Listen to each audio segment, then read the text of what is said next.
25 ಅಡಿ ಎತ್ತರದ ಚಾಮುಂಡೇಶ್ವರಿ ವಿಗ್ರಹ ಲೋಕಾರ್ಪಣೆ.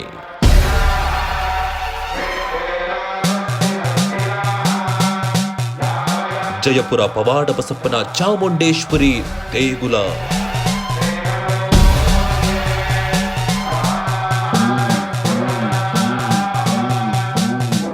ತಾಯಿ ಚಾಮುಂಡೇಶ್ವರಿಯ ಬೃಹತ್ ವಿಗ್ರಹ ಲೋಕಾರ್ಪಣೆ.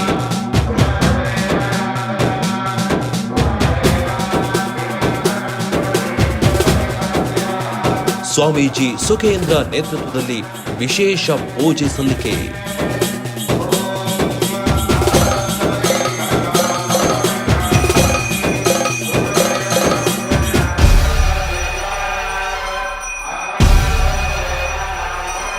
ಪ್ರಿಯ ವೀಕ್ಷಕರೇ, V1 ನ್ಯೂಸ್ ಸುದ್ದಿವಾಹಿನಿಗೆ ನಿಮಗೆಲ್ಲರಿಗೂ ಸ್ವಾಗತ ಹೇಳುತ್ತಾ, ನಾವು ಇವತ್ತು ಹೇಳಲು ಹೊರಟಿರುವ ದೇವಸ್ಥಾನದ ವಿಶೇಷತೆಗಳನ್ನು ನೀವು ಕೇಳಿದರೆ ಬಹಳ ಚಕಿತಗೊಳ್ಳುವುದಂತೂ ಹೌದು. ಏಕೆಂದರೆ ಈ ದೇವಸ್ಥಾನ 25 ಅಡಿ ಎತ್ತರದ ತಾಯಿ ಚಾಮುಂಡೇಶ್ವರಿ ದೇವಿಯ ವಿಗ್ರಹವನ್ನು ಊರಿನ ಯಾವುದೇ ಮೂಲೆಯಿಂದ ನೋಡಿದರೂ ನಿಮಗೆ ಕಾಣಲೆಂದು ತಾಯಿ ನಿಂತಿದ್ದಾಳೆ. ಅಷ್ಟಕ್ಕೂ ಈ ದೇವಸ್ಥಾನ ಇರುವುದಾದರೂ ಎಲ್ಲಿ ಎಂದು ಯೋಚಿಸುತ್ತಿದ್ದೀರಾ? ರಾಮನಗರದ ಸಮೀಪದಲ್ಲಿ ಜಯಪುರ ಎಂಬ ಗ್ರಾಮದಲ್ಲಿ ಶ್ರೀ ಚಾಮುಂಡೇಶ್ವರಿಯ ಪವಾಡ ಬಸಪ್ಪ ಪುಣ್ಯಕ್ಷೇತ್ರವಿದೆ. ಇಲ್ಲಿ ಬರುವ ಭಕ್ತಾದಿಗಳು ಏನೆಲ್ಲ ಸಮಸ್ಯೆಗಳಿದ್ದರೂ ಬಗೆಹರಿಸಲು ತಾಯಿ ಎಂದಿಗೂ ನಿಂತಿರುತ್ತಾಳೆ. ಈ ದೇವಸ್ಥಾನದಲ್ಲಿ ಇನ್ನೊಂದು ವಿಶೇಷತೆ ಏನು ಅಂದರೆ ಪವಾಡ ಬಸಪ್ಪ. ಬಸಪ್ಪನ ಆಶೀರ್ವಾದ ಇದ್ದರೆ ಯಾವುದೇ ದುಶ್ಚಟವಾಗಲಿ ಕಷ್ಟಗಳಾಗಲಿ ನಿವಾರಣೆಯಾಗುವುದು ಕಟ್ಟಿಟ್ಟ ಬುದ್ಧಿಯಂತೆ. ನಮ್ಮ ಭಾರತದಲ್ಲಿ ಪವಾಡ ಕ್ಷೇತ್ರಗಳ ಪೈಕಿ ಇರುವಂತಹ ವಿಶೇಷತೆಗಳ ಜನರ ನಂಬಿಕೆಗಳಿಗೆ ಹೆಸರುವಾಸಿಯಾಗಿದೆ ಈ ಜಯಪುರ ಚಾಮುಂಡೇಶ್ವರಿ ಪುಣ್ಯಕ್ಷೇತ್ರ. ಪವಾಡ ಬಸಪ್ಪನ ಪವಾಡಗಳನ್ನು ನೋಡೋದಾದರೆ ಮಾಟ ಮಂತ್ರ ತೆಗೆಯುವುದು, ಬೋರ್ವೆಲ್ ಪಾಯಿಂಟ್ಗಳನ್ನು ಸೂಚಿಸುವುದು, ಸಂತಾನ ಭಾಗ್ಯ ಇಲ್ಲದವರಿಗೆ ಆಶೀರ್ವಾದ ನೀಡುವುದು, ಮದುವೆ ಆಗದವರಿಗೆ ಕಂಕಣ ಭಾಗ್ಯ ಸಿಗುತ್ತದೆ, ಆರೋಗ್ಯ ಸಮಸ್ಯೆ ಇದ್ದವರಿಗೆ ಬಸಪ್ಪನಿಂದ ಪರಿಹಾರ ಸಿಗುತ್ತದೆ. ಹಾಗೆಯೇ ಯಾವುದೇ ರೀತಿಯಾದಂತಹ ಸಮಸ್ಯೆಗಳಿದ್ದರೆ ಪವಾಡ ಬಸಪ್ಪನ ಬಳಿ ಬಂದರೆ ಎಲ್ಲ ಕಷ್ಟಗಳು ನಿವಾರಣೆಯಾಗುತ್ತದೆ. ಬನ್ನಿ ಭಕ್ತರ ಬಾಯಲ್ಲೇ ಕೇಳೋಣ. ನಮಸ್ಕಾರ, ನಮ್ಮ ಹೆಸರು ಸುಶೀಲಾ ಅಂತ. ನಾವು ದೊಡ್ಡಲ್ಮರದಿಂದ ಇನ್ನು ಮುಂದಕ್ಕೆ 4 ಕಿಲೋಮೀಟ್ರ್ ಆಗುತ್ತೆ, ಕೂಡ್ಸಿದ್ದನ ಪಾಳ್ಯ, ಅಲ್ಲಿಂದ ಬಂದಿದ್ದೀವಿ. ಅಮ್ಮನ ಶಕ್ತಿ ತುಂಬ ಪವಾಡ ಇದೆ. ನಮಗೆ ತುಂಬ ತೊಂದರೆ ಆಗಿತ್ತು, ನಮ್ಮ ಯಜಮಾನ್ರಿಗೆ ಹುಷಾರಿರಲಿಲ್ಲ. ನಾವು ಸುಮಾರು ಲಕ್ಷಾಂತರ ರೂಪಾಯಿ ಖರ್ಚು ಮಾಡಿ ಎಲ್ಲ ಕಡೆ ತಿರುಗಿದ್ದು, ಹಾಸ್ಪಿಟ್ಲಿಗೆಲ್ಲ ತೋರಿಸಿದ್ದು, ಎಲ್ಲೂ ಕಮ್ಮಿ ಆಗಿಲ್ಲ. ನಮ್ಮ ಪಕ್ಕದ ಗ್ರಾಮದ್ರು ರಾಜಣ್ಣ ಅಂದ್ಬಿಟ್ಟು ಅವರಿಗೂ ತೊಂದರೆ ಆಗಿತ್ತಂತೆ. ಇಲ್ಲಿಗೆ ಬಂದಾದಮೇಲೆ ತುಂಬ ಒಳ್ಳೆಯದಾಯಿತು ಅಂತ ತೋರಿಸ್ಕೊಟ್ರು. ನಾವು ಇಲ್ಲಿಗೆ ಬಂದು ಹೋದ್ಮೇಲೆ ಅಮ್ಮ ನಮ್ಮನ್ನು ಕೈ ಬಿಟ್ಟಿಲ್ಲ. ಜನ ಎಷ್ಟೇ ಕೆಟ್ಟದ್ದು ಮಾಡಿದ್ರು ಅಮ್ಮ ನಮ್ಮನ್ನು ಕೈ ಬಿಡದೆ ಕಾಪಾಡಿದ್ದಾಳೆ. ಸಾವಿರಾರು ಸಂಖ್ಯೆಯಲ್ಲಿ ಭಕ್ತಾದಿಗಳು ಬಂದು ಆಗಮಿಸಿ ಪಾತ್ರರಾಗಬೇಕು. ಅಮ್ಮನ ಪವಾಡ ತುಂಬ ಇದೆ. ನಂಬಿ ಬಂದರೆ ಅಮ್ಮ ಯಾವತ್ತೂ ಕೈ ಬಿಡಲ್ಲ. ಹಾಗಾಗಿ ಇವತ್ತು ಅಮ್ಮನ ವಿಗ್ರಹ ಪ್ರತಿಷ್ಠಾಪನೆ ಇತ್ತು. ನಾವು ಅಲ್ಲಿಂದ ಪೂಜೆಗೆ ಬಂದಿದ್ದೀವಿ. ತುಂಬ ಚೆನ್ನಾಗಿ ಮಾಡಿದ್ದಾರೆ, ತುಂಬ ಖುಷಿ ಆಯಿತು. ನಮ್ಮ ಹೆಸರು ಮಹಾದೇವ್ ಅಂತ. ಜಯಪುರ ಗ್ರಾಮದಲ್ಲಿ ಶ್ರೀ ಚಾಮುಂಡೇಶ್ವರಿ ದೇವಸ್ಥಾನ ಸ್ಥಾಪನೆಯಾಗಿ ಸುಮಾರು ವರ್ಷ ಆಯಿತು. ನಾವು ಬಂದು ಇಲ್ಲಿಗೆ ಒಂದು 10 ವರ್ಷ ಆಯಿತು ಇಲ್ಲಿಗೆ ನಾವು ಬಂದು. ನಮ್ಗೆ ಅನ್ನ ಕೊಡ್ತಾ ಇರೋ ತಾಯಿ ಶ್ರೀ ಚಾಮುಂಡೇಶ್ವರಿ. ಇನ್ಯಾವುದು ನಾವು ನಂಬಿದ್ದೀವಿ. ಆ ತಾಯಿ ನಮಗೆ ಒಳ್ಳೇದು ಮಾಡ್ತಾ ಇದ್ದಾಳೆ. ಏನೋ ಈ ನಮ್ಮಮ್ಮ ಅಂತ ಬಂದಮೇಲೆ ಯಾರೋ ಹಿಂಗೆ ಹೇಳಿದ್ರು, ಇಲ್ಲಿಗೆ ಬಂದಮೇಲೆ ಎಲ್ಲ ಬಗೆಹರಿಸ್ತು. ನಮ್ಮನೆ ಕರ್ಕೊಂಡೋಗಿ ಏನೋ ಸಮಸ್ಯೆ ಇತ್ತು, ಕಿತ್ತಾದ್ಮೇಲೆ ಎಲ್ಲ ಬಗೆಹರಿತು. ಏನು ಸಮಸ್ಯೆ ಆಗಿತ್ತು ಸರ್? ಹಿಂಗೆ ಮಾಟ ಮಂತ್ರ ಮಾಡಿ ಮಡಗಿದ್ರು. ಅಲ್ಲಿ ಆ ಜಮೀನಿಗೆ ಹೋಗಂಗಿರಲಿಲ್ಲ, ಭಾಳ ಸುಸ್ತಾಗೋದು, ಎದು ಸುರೂಪದರ ಆಗೋದು, ಏನೋ ಹಿಂಗೆ ಸಮಸ್ಯೆ. ಮನೇಲಿ ಒಬ್ರಿಗೂ ನೆಮ್ಮದಿ ಇಲ್ಲ. ಆಮೇಲೆ ಏನೇ ವ್ಯವಹಾರ ಮಾಡಿದ್ರು, ಕೋಟಾನು ರೂಪಾಯಿ ವ್ಯವಹಾರ ಮಾಡಿದ್ದೀನಿ, ಏನು ವ್ಯವಹಾರ ಮಾಡಿದ್ರು ಏನೂ ಮಾಡೋಕ್ಕಾಗಿರಲಿಲ್ಲ. ಇಲ್ಲಿ ಗೊತ್ತಾಯ್ತು ಬಸಪ್ಪ ಹೇಗೆ ಕಂಡಿಡಿತದನ್ನ? ಇಲ್ಲಿ ನಮ್ಮ ಬೀಗರು ಕರ್ಕೊಂಬಂದು ಕೇಳಿದರು. ನಮ್ಮ ಕಂಚಗಾನಹಳ್ಳಿ ಅಂತ ಮಾಗಡಿದ್ದವ, ಅವರು ಕರ್ಕೊಂಬಂದು ಅವ್ರೂರಲ್ಲಿ ಕಿತ್ತಿದ್ರು. ಅವ್ರ ಕಡೆಯಿಂದ ನಂಬರ್ ತಗೊಂಡು ನಾವು ಹಿಂಗೆ ಪರಿಚಯ ಮಾಡ್ಕೊಂಡು ಇಲ್ಲಿ ಬಂದೋ ಸ್ವಾಮಿ. ಅಲ್ಲಿ ಬಸಪ್ಪ ಹೇಗೆ ಕಂಡಿಡಿತು? ಬಸಪ್ಪ ನಮ್ಮದೊಂದು ಹಳೆ 2 ಮನೆ ಐತೆ ನಮ್ಮದು. ಅಲ್ಲೊಂದು ಬಾಡಿಗೆ ಕೊಟ್ಟಿದ್ದೀನಿ, ಅಲ್ಲಿಗೆ ಕರ್ಕೊಂಡು ಹೋದೆ. ಅಲ್ಲೇನಿಲ್ಲ ಅಂತ ಸಮಸ್ಯೆ ಇಲ್ಲ ಅಂತ ಮುಂದಕ್ಕೆ ಕರ್ಕೊಂಬಂತು. ಅಲ್ಲಿ ಮನೆ ತಗ ಇರೋ ಮನೆ ತಗ ಕರ್ಕೊಂಡು ಹೋಗೋದೆ, ಅಲ್ಲೂ ಒಳಗೆ ಬರಲಿಲ್ಲ. ಆಮೇಲೆ ಬೇರೆ ಜಾಗ ಇನ್ನೊಂದು ಮನೆ ಕಟ್ಟಿದ್ದೆ, ಅಲ್ಲಿಗೆ ಕರ್ಕೊಂಡೋದೆ. ಅಲ್ಲಿ ಕರ್ಕೊಂಡೋಗಿದ ತಕ್ಷಣ ಅದೇ ಕರ್ಕೊಂಡೋಗಿ ತೋರಿಸ್ತು.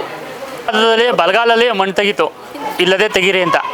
ಆವಾಗ ನಾವೇ ತೆಗೆದು ತೆಗೆದು ಅದನ್ನೆಲ್ಲ ಕ್ಲೀನ್ ಮಾಡಿ ಎಲ್ಲ ಮಾಡಿಸಿದ್ರು. ಜೈಪುರ ಚಾಮುಂಡೇಶ್ವರಿ ಪುಣ್ಯಕ್ಷೇತ್ರ ಅಂದರೆ ಇಲ್ಲಿ ಬಸವಪ್ಪನ ಪವಾಡ ಏನು ಅಂದರೆ ಮಾಟಮಂತ್ರ ತೆಗೆಯೋದು, ಬೋರ್ ಪಾಯಿಂಟ್ ಮಾಡೋದು, ಮಕ್ಕಳು ಸಂತಾನ ಇಲ್ಲ ಅಂದರೆ ಮಕ್ಕಳು ಸಂತಾನ ಆಗುತ್ತೆ, ಕಂಕಣ ಭಾಗ್ಯ ಇಲ್ಲ ಅಂದರೆ ಕಂಕಣ ಭಾಗ್ಯ ಆಗುತ್ತೆ, ಆರೋಗ್ಯ ಸಮಸ್ಯೆ ಇಲ್ಲ ಅಂದರೆ ಆರೋಗ್ಯ ಸಮಸ್ಯೆ ಪರಿಹಾರ ಆಗುತ್ತೆ. ಏನೇ ಒಂದು ಸಮಸ್ಯೆಗೂ ಪರಿಹಾರನೇ ಇಲ್ಲಿ ಪವಾಡ ಬಸವಪ್ಪ. ಅಂದರೆ ಇಲ್ಲಿ ಅಮ್ಮನವರು ಬಸವಪ್ಪನ ರೂಪ ತಾಳಿ ಬಂದಿರುವಂಥದ್ದು, ಆಯಿತಾ. ಅಂದರೆ ಇಲ್ಲಿ ಯಾವುದೇ ಒಂದು ವ್ಯಕ್ತಿ ಹಾಸ್ಪಿಟ್ಲಲ್ಲಿ ಆಗದೆ ಇರುವಂಥ ಕಾಯಿಲೆ ಬಂದರೂ ಇಲ್ಲಿ ಗುಣಮುಖ ಆಗುವಂಥ ಲೆಕ್ಕಾಚಾರ ಅದೇ. ಎಷ್ಟೋ ಜನ ಅಲ್ಲೇ ಮಾತಾಡಿರ್ಬೋದು, ಇಲ್ಲೇ ನಾವು ಹಾಸ್ಪಿಟ್ಲಿಗೆ ಹೋದೋ ನಮಗೇನೂ ಆಗಲಿಲ್ಲ, ಇಲ್ಲಿ ಬಂದು ನಮ್ಗೆ ಒಳ್ಳೇದಾಯಿತು ಅಂತ. ಆ ಥರ ಕ್ಷೇತ್ರ ಇದೊಂಥರ ಪವಾಡ ಕ್ಷೇತ್ರ. ಯಾರೇ ಏನೇ ಎಷ್ಟೇ ಕಷ್ಟದಿಂದ ಬಂದಿದ್ರೂ ಇಲ್ಲಿ ಪರಿಹಾರ ಉಂಟು ಅವರಿಗೆ. ತಾಯಿ ಕೇಳಿ ಬಸವಪ್ಪ ಪಾದ ಕೊಡುತ್ತೆ. ಬಸವಪ್ಪ ಏನಾರ ವಾಮಾಚಾರ ಇತ್ತು ಅಂದರೆ ಪಾದ ಕೊಡುತ್ತೆ, ಬಂದು ವಾಮಾಚಾರ ತೋರಿಸುತ್ತೆ. ಅವ್ರ ಮನೆ ಜನನೇ ಅಗಿಬೇಕದ, ಬೇರೆ ಯಾರು ಮುಟ್ಟಂಗಿಲ್ಲ. ಅದು ಅವ್ರ ಕಣ್ಣಾರ ನೋಡ್ತಾರೆ ಸತ್ಯನ. ಹಾಗೆ ಚಾಮುಂಡೇಶ್ವರಿ ಬಸವಪ್ಪ ಅಂದರೆ ದೊಡ್ಡ ಹೆಸರುವಾಸಿಕೆ. ಜೈಪುರ ಗ್ರಾಮ ಅಂದರೆ ತುಂಬ ಹೆಸರುವಾಸಿಕೆ. ಇಲ್ಲಿ ನಡೆಯುವಂಥ ಪವಾಡಗಳು ಕಣ್ಮುಂದೆ ಬಂದು ನೋಡ್ಬೋದು ಜನಗಳು. ನನಗೇನು ಪವಾಡನೇ ಇಲ್ಲ, ಅಲ್ಲೇನು ಯಾವ ಪವಾಡನೂ ಇಲ್ಲ ಅನ್ನೋರು ಪ್ರತ್ಯಕ್ಷವಾಗಿ ಬಂದು ನೋಡ್ಬೋದು ಇಲ್ಲಿ ಏನು ಪವಾಡ ನಡೆಯುತ್ತೆ ಅಂತ. ಅದೇ ಸರ್, ಈ ಕ್ಷೇತ್ರದಲ್ಲಿ ವಿಶೇಷ ದಿನಗಳು ಯಾವುದು? ವಿಶೇಷ ದಿನಗಳು ಅಂದರೆ ಮಂಗಳವಾರ, ಶುಕ್ರವಾರ, ಭಾನುವಾರ, ಅಮಾವಾಸ್ಯೆ, ಹುಣ್ಣಿಮೆ. ಅಮಾವಾಸ್ಯೆ ಹುಣ್ಣಿಮೆಲಿ ನೀವು ಸಾಧ್ಯವಾದಷ್ಟು ನಿಮ್ಮ ಮನೆಯಿಂದ ತೆಂಗಿನಕಾಯಿ ಏನೋ ನೀವು ಅರ್ಕೆ ಮಾಡಿ ಕಟ್ಟಿದ್ರೆ, ಇಲ್ಲಿ ಕಟ್ಟುವಂಥ ಪದ್ಧತಿ ಏನಿಲ್ಲ, ಕಟ್ಟಲೇಬೇಕು, ನಮ್ಗೆ ಒಳ್ಳೇದಾಗಲೇಬೇಕು, ಏನೋ ಒಂದು ಸಮಸ್ಯೆಗೆ ನಮ್ಗೆ ಒಳ್ಳೇದಾಗಬೇಕು ಅಂದರೆ ಇಲ್ಲಿ ಕಾಯಿ ಕಟ್ಟೋ ಪದ್ಧತಿ ಏನು ಅಂದರೆ ಸಾಲದ ಬಾಧೆ. ಯಾರೋ ಸಾಲ ಕೊಡದೇ ಇರ್ತಾರೆ, ಅವ್ರು ಬಂದು ಕಾಯಿ ಕಟ್ಬೋದು. ಮತ್ತು ಸಾಲ ತೀರ್ಸೋಕ್ಕಾಗದೇ ಇರೋರು ಅವ್ರು ಬಂದು ಇಲ್ಲಿ ಕಾಯಿ ಕಟ್ಬೋದು. ಮತ್ತು ಮಕ್ಕಳಿಲ್ಲ ಅನ್ನೋರು ಅವ್ರು ಬಂದು ಕಾಯಿ ಕಟ್ಬೋದು. ಆರೋಗ್ಯ ಸಮಸ್ಯೆ ಇರೋರು ಅವರು ಅಮಾವಾಸ್ಯೆ ಹುಣ್ಮೇಲೆ ಬಂದು, ಇಲ್ಲ ತಪ್ಪಿದ್ರೆ ಇಲ್ಲ ಶುಕ್ರವಾರ 5 ಶುಕ್ರವಾರ ಬಂದು ಹಾಗಲಕಾಯಿನ ದೀಪ ಹಚ್ಚಿದ್ರೆ ಆ ಅಮ್ಮನಿಗೆ ತುಂಬ ಒಳ್ಳೆಯದು. ಬ್ರಾಹ್ಮಣಿ ಮುಹೂರ್ತದಲ್ಲಿ ಬಂದು ಹಚ್ಚಬೇಕು ಆ ಅಮ್ಮನಿಗೆ ಹಾಗಲಕಾಯಿನ ದೀಪ, ತುಂಬ ಒಳ್ಳೆಯದು. ಶುಕ್ರವಾರ ಏನೇ ಕಷ್ಟ ಇದ್ದರೂ ಪರಿಹಾರ ಆಗುತ್ತೆ. ಅಮಾವಾಸ್ಯೆ ಹುಣ್ಮೇಲೆ ಆರೋಗ್ಯ ಸಮಸ್ಯೆ ಇರೋರು, ಲಕ್ಷ್ಮಿ ದುಡ್ಡಿನ ಸಮಸ್ಯೆ ಇರೋರು, ಮತ್ತು ಸಂತಾನ ಇಲ್ಲದೆ ಇರೋರು ಅವ್ರು ಬಂದು ಅಮಾವಾಸ್ಯೆ ಹುಣ್ಮೇಲೆ ಕಾಯಿ ಕಟ್ಬೋದು. ಅಂದರೆ ಅವ್ರ ಮನೆಯಿಂದನೇ ತಂದು ಕಟ್ಟಬೇಕು. ಇಲ್ಲಿ ದೇವಸ್ಥಾನದಲ್ಲಿ ಯಾವ ರೀತಿ ಕಾಯಿ ಕೊಡುವಂಥ ಪದ್ಧತಿ ಇಲ್ಲ. ಇಲ್ಲಿ ಅವ್ರ ಮನೇಲಾಗಿರ್ಬೋದು, ನೆಂಟರಿಷ್ಟರಲ್ಲಾಗಿರ್ಬೋದು, ಯಾರದನ್ನಾರ ಪಕ್ಕದ ಮನೇಲಾದರೂ ಈಸ್ಕೊಬಂದು ತೊಗೊಬಂದು ಅವ್ರು ಕಟ್ಬೋದು. ತುಂಬ ಒಳ್ಳೆಯದಾಗುತ್ತೆ. ಮನೇಲಿ ಕಾಯಿ ಇಲ್ಲ ಅಂದರೆ ಅವ್ರ ಪಕ್ಕದ ಮನೇಲಿ ಈಸ್ಕೊಬಂದು ಕಟ್ಬೋದು. ಇಲ್ಲೇ ತೆಗೆದು ಕಟ್ಟಬೇಕು ಅನ್ನೋದೇನು ತೊಂದರೆ ಇಲ್ಲ.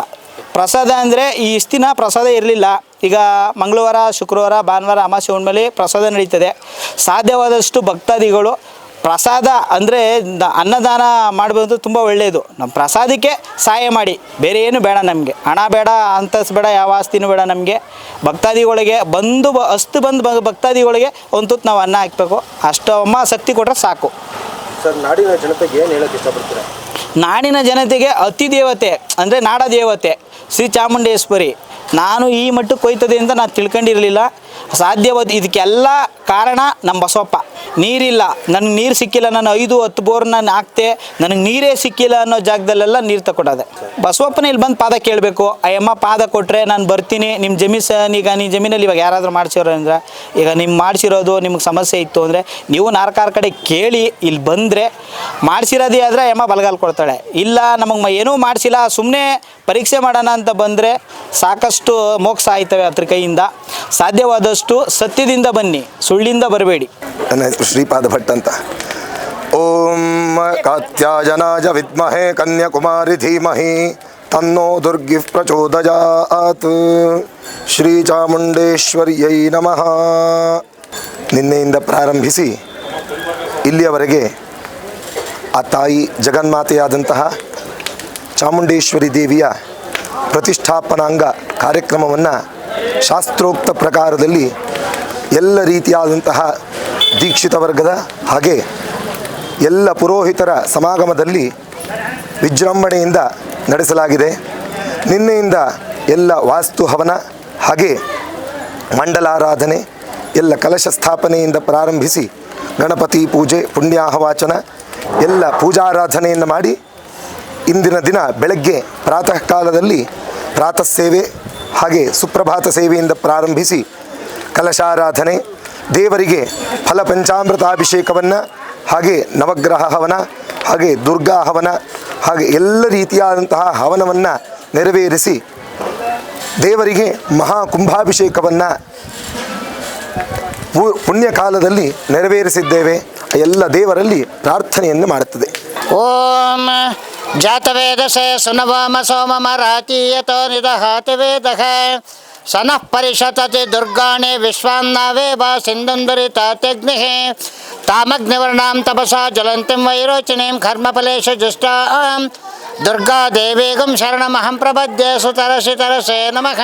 ದೇವಿ ದೇವಾಲಯ ಕಲಿಯುಗದಲ್ಲಿ ಯಾಕೆ ನಿರ್ಮಾಣ ಮಾಡ್ಕೋಬೇಕು ಅಂತಂದರೆ, ಮನುಷ್ಯನ ಮನಸ್ಸು ಭಾಳ ಚಂಚಲವಾದಂಥ ಸ್ವಭಾವ. ಮನುಷ್ಯನ ಕಷ್ಟ ಸುಖ ಈಡೇರಿಸ್ಬೇಕಂತ ಜವಾಬ್ದಾರಿ ಅಥವಾ ಒಂದು ಹರಕೆ ಭಗವಂತನಲ್ಲಿ ನಾವು ಅರ್ಪಣೆ ಮಾಡ್ತೀವಿ. ನಮಗೆ ಏನಾದರೂ ಒಂದು ಶರೀರಕ್ಕೆ ಜ್ವರ ಕಾಯಿಲೆ ಕಸಾಲೆ ಬಂದಾಗ ಅದು ಹೋಗ್ಲಾಡ್ಸ್ಕೊಳ್ಳೋದಕ್ಕೆ ಡಾಕ್ಟ್ರ್ ಹತ್ರ ಹೋಗ್ತೀವಿ. ಅದು ಎಲ್ಲ ಬಂತು ಯಾಕೆ ಬಂತು ಅಂತ ನಮಗೆ ಕಣ್ಣಿಗೆ ಕಾಣ್ತಾ ಇರೋದಿಲ್ಲ. ಹಾಗೆ ಗ್ರಹಚಾರಗಳು ಕೂಡ ನಮಗೆ ಹೇಳಿ ಕೇಳಿ ಬರೋದಿಲ್ಲ. ಆ ಗ್ರಹಚಾರದ ಅಂಶಭಾಗ ನಿವಾರಣೆ ಮಾಡೋ ಶಕ್ತಿ ದೇವಿ ಸ್ಥಾನದಲ್ಲಿರುತ್ತೆ.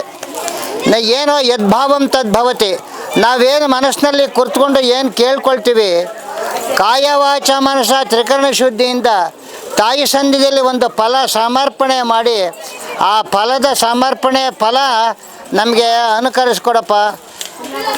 ಭೂ ಜಲ ವಾಯು ವಾಹನ ಮಾರ್ಗೇನ ಸಂಚಾರ ಕಾಲೇ ಸಂಭವಿತ ಸಮಸ್ತ ವಿವಿಧ ಲೋಪದೋಷ ಪರಿಹಾರಾರ್ಥೇನ ಅಗ್ನಿಕಂಟಕ, ಜಲಕಂಟಕ, ವಾಯುಕಂಟಕ, ವಾಹನ ಕಂಟಕ, ಸರ್ಪಕಂಟಕ. ಶರೀರಕ್ಕೆ ಮಾನವ ಜನ್ಮಕ್ಕೆ ಅನೇಕ ಥರವಾದ ಕಂಟಕಗಳು ಪ್ರಕೃತಿಲಿ ಸಂಭವಿಸ್ತಾ ಇರುತ್ತೆ. ಆ ಕಂಟಕದ ಅಂಶಭಾಗ ಬರದಾಗೆ ಕಾಪಾಡುವಂಥ ಶಕ್ತಿ ದೇವಿ ಸ್ಥಾನದಲ್ಲಿರೋದ್ರಿಂದ ನೀವು ಈ ಸ್ಥಾನದಲ್ಲಿ ಇವತ್ತಿನ ದಿವಸ ನಾವು ಏನು ಭಗವಂತನ ಒಂದು ಗ್ರಂಥದ ಆಧಾರದಲ್ಲಿ ಏನು ಒಂದು ಶಕ್ತಿಯುತವಾದಂಥ ಲೆಕ್ಕ ಇದೆ, ಅಗ್ನಿಯಿಂದ ಭಗವಂತನ ಸಂಧಿಗೆ ಶಕ್ತಿ ಹೋಗ್ತಾ ಇರುತ್ತೆ. ಆ ಅಗ್ನಿ ಮುಖೇನ ತಾಯಿ ಸಂಧಿಗೆ ಮಂತ್ರಭಾಗದಿಂದ ಶಕ್ತಿಯುತವಾದಂಥ ಒಂದು ಅಂಶಭಾಗನ ತಾಯಿ ಸನ್ನಿಧಿಯಲ್ಲಿ ಇವತ್ತು ಕ್ರೋಢೀಕರಿಸಿದ್ದೀವಿ.